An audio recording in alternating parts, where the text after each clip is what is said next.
Hey everyone, I'm here today with an exciting video. I recently did some Valentine's Day crafts and I did them with my toddler. He's 3, but of course you could do these with a significant other or a family member. I really think this would be fun to do with a family member that maybe you can't see right now. You could do it over Skype or over Zoom. And these crafts are pretty simple and they're made with supplies that you probably have around your house or that you can substitute with supplies that you have around your house. I wanted to make this really simple and easy for everyone to do, especially since I'm uploading it on Wednesday and Valentine's Day is this weekend. I can't believe it. This year is flying by. So I've got 4 crafts that I'll share with you, and I will give you the supplies that I used, and I'll give you some suggestions of ones that you could use that maybe you have around your house as well. Just trying to make this as simple as possible. I've actually recorded this intro twice. The first time I sat down and recorded and I thought I looked all cute. I had like a half up hairstyle and of course I have straight across bangs. I realized that much like in my photo, Ziggy, stop meowing. Yes. Okay, my cat's here now. This is Ziggy Stardust. I realized that much like in my yearly photos when I was in elementary school, I would think that I looked really cute and then I would sit down and have just like a wicked, random part in my bangs, which I'm sure I have right now, but hopefully I like this one a little bit better. So yeah, I'm filming this after my son and I have already made these crafts and we had so much fun. He like giggled and absolutely loved doing it. So I hope you guys enjoy watching it. Had a lot of fun. Ziggy, do you want to say goodbye to everybody? All right, that's all I have, guys. I hope you enjoy the video. Let's get into it. Now I know this might look like a lot of supplies, but I promise it's not as bad as it looks.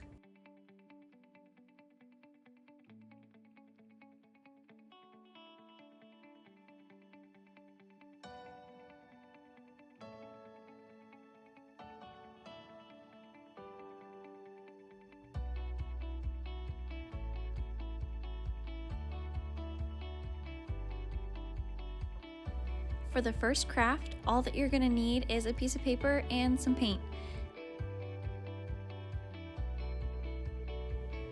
And then you're literally just going to pick a color and go ahead and get into that. And as you can see, I kind of failed the first time, but second time's a charm.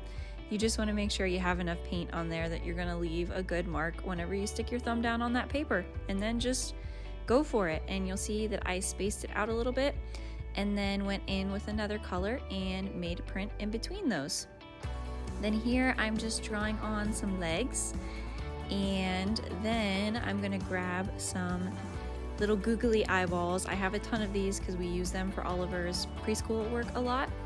So just stick these down in, and you can even stick them in the wet paint. It helps them stick.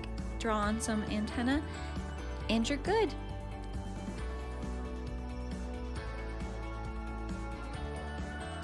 For this next one, you're gonna need a paper plate or something that you can cut into a circle. This could be cardboard from an Amazon delivery maybe, or even a thicker paper if you have a thicker paper. So just go ahead and cut out a nice circle with a hole in the middle. And to make a heart wreath, then you're gonna get some paper. I recommend using different colors, or like this one, I have different patterns. Pick how big you want the heart to be, and then what I do here is I fold the paper in half, and this is just the easiest way to get a nice symmetrical heart. So fold that paper in half and give it a nice little crease.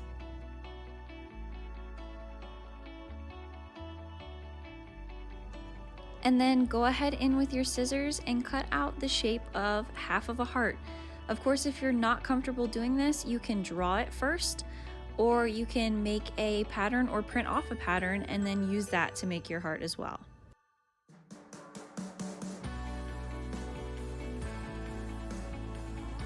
So then just go ahead and keep cutting out these hearts. You can actually cut multiple pages at the same time if you want all of the hearts of the different colors to be the same size. That's what I did here.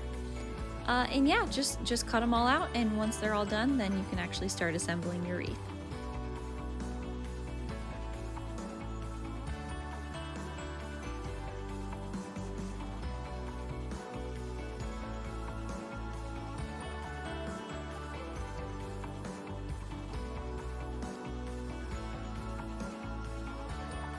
Now, I'm not actually sticking mine down yet because I really want Oliver to help me with this, but here's an idea of what it can look like when you get all these hearts on there.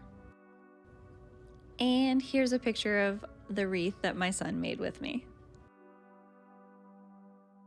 For craft number 3, the main thing you're going to need is some toilet paper rolls, and then just some paper, some pipe cleaners, some googly eyes, some beads, and whatever else you might want to put on these love bugs that we're going to make.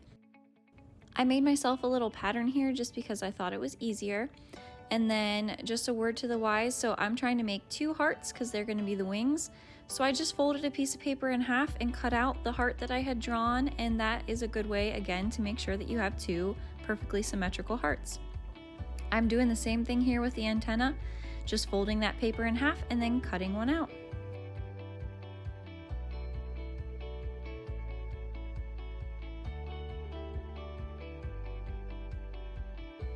Then you can decide what paper you want to use as the main body for your love bug. I chose blue here and struggled with it, so you can laugh while I struggle.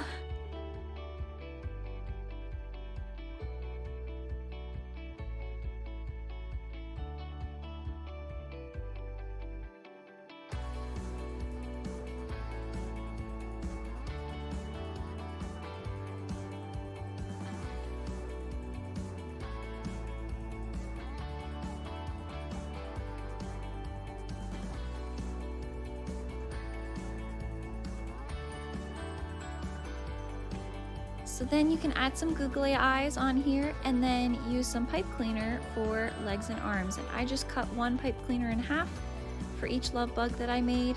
I stuck a bead on one end, cut a hole into the toilet paper roll and paper, stuck the pipe cleaner through, and then put on another bead.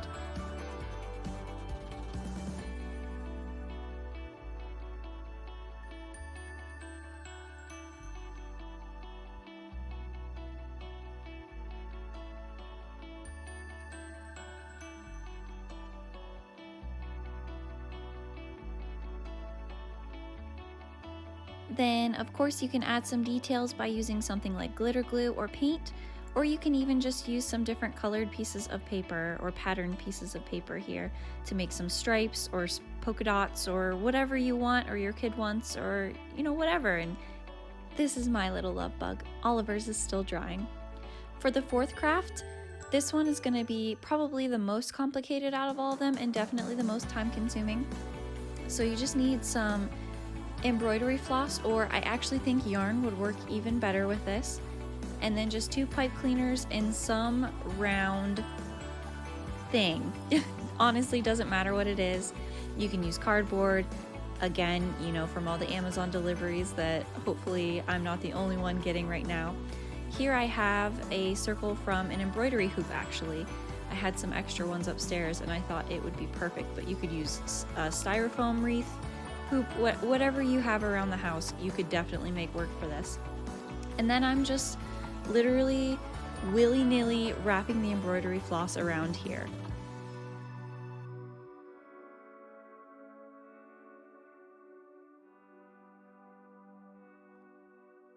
When you get to the end of one string, then you can just choose another color and tie it right on there.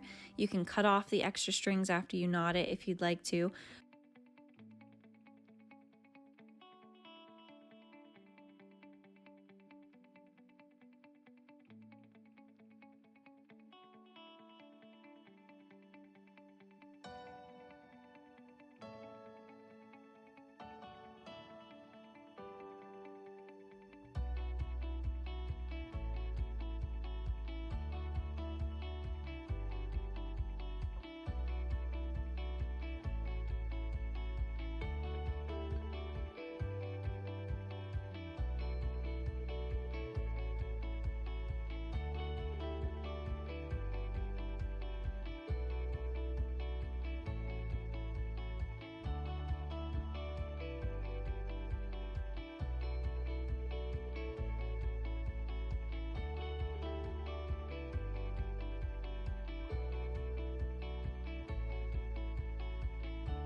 Once you're happy with how much coverage you have, then you can just cut some string and use it to make a hanger, I guess, in the middle of your hoop. And here I took 2 pieces of pipe cleaner and twisted them together at one end, folded them down and around, and don't worry about making the heart shape perfect until you get this bottom twisted, but twist that bottom together and then make whatever kind of heart shape you want.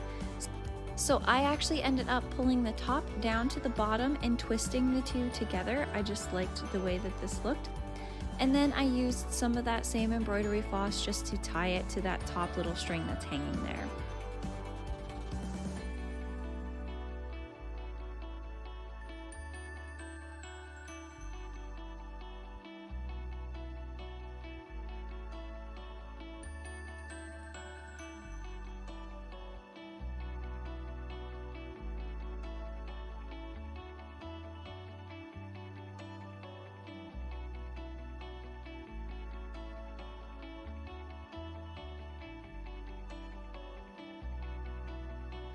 Now, I didn't like the way that this hung once I lifted it up. I thought it moved around a little bit too much and the heart was too heavy.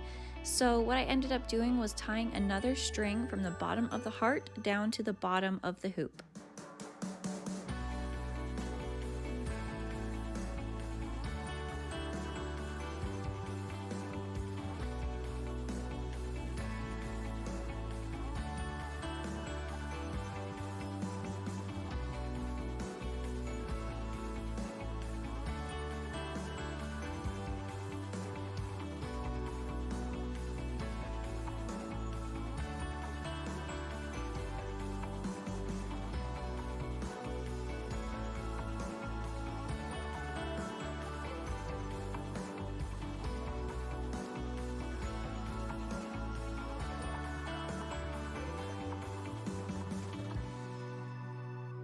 And now for the part that your kids can help you with if you're doing this with a toddler. I just took some of the floss and cut it to whatever length I thought would look nice and then tied it around the bottom of the hoop. You can do this with bunches of floss or just single strands, whatever you like. You can add some of these. I have this gold heart string, and here's our finished one.